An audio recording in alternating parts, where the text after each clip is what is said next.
Hello everyone. युद्ध अंतिम विकल्प होता है। जब कोई विकल्प नहीं रहे तब युद्ध ही एक अंतिम विकल्प होता है। और यही हुआ भारत के साथ। जब भारत के पास कोई विकल्प नहीं रहा तो भारत को मजबूरी में आके पाकिस्तान के साथ युद्ध छेड़ना पड़ा। और पिछले 4-5 दिनों से आप खबरें सुन रहे होंगे युद्ध की। लेकिन अब अच्छी खबर यह है कि भारत और पाकिस्तान के बीच अमेरिका के राष्ट्रपति की मध्यस्थता में सीज फायर एग्रीमेंट हो चुका है। यानी कि अब युद्ध विराम लग चुका है, अब आगे युद्ध नहीं होगा।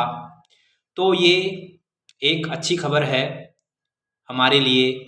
और इससे ये संकेत जाता है कि भारत की कूटनीति की जीत हुई, इंडियन आर्मी की जीत हुई और जो भारतीय गवर्नमेंट है उनके कठोर फैसलों की जीत हुई।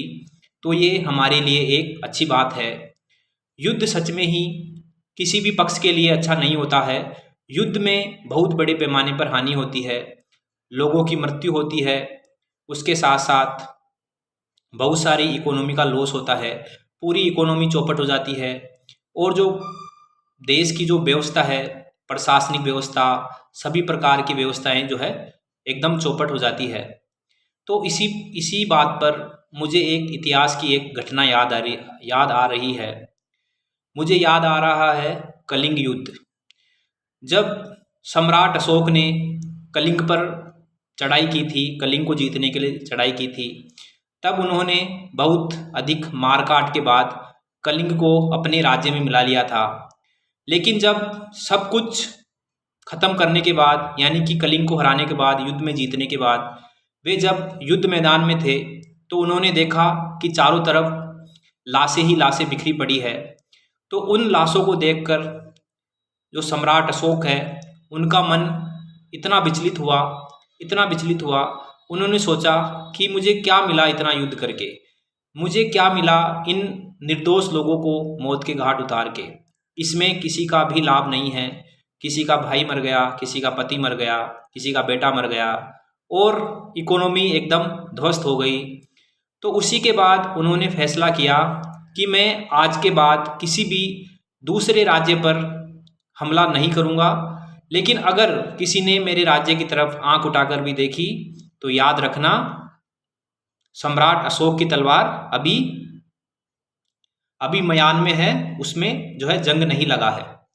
तो ये थी एक ऐतिहासिक घटना जिसके माध्यम से मैं आपको बताना चाह रहा हूँ कि युद्ध एक अंतिम विकल्प है और युद्ध कभी भी अच्छा नहीं होता।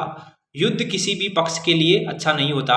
इसलिए ये एक अच्छा संकेत है कि युद्ध विराम लग चुका है, सीज फायर हो चुका है, अब आगे सब कुछ अच्छा होगा।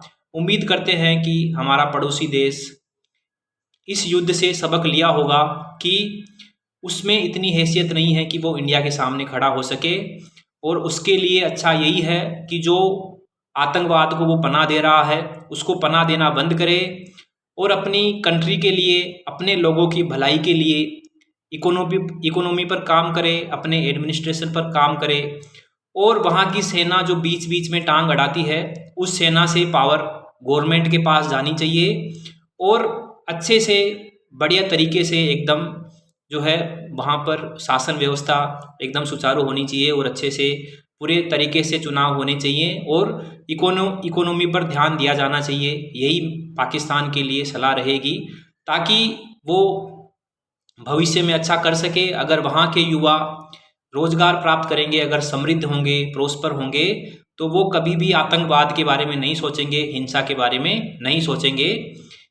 ठीक है, तो इसी बात के साथ मैं अपनी वाणी को विराम देता हूँ।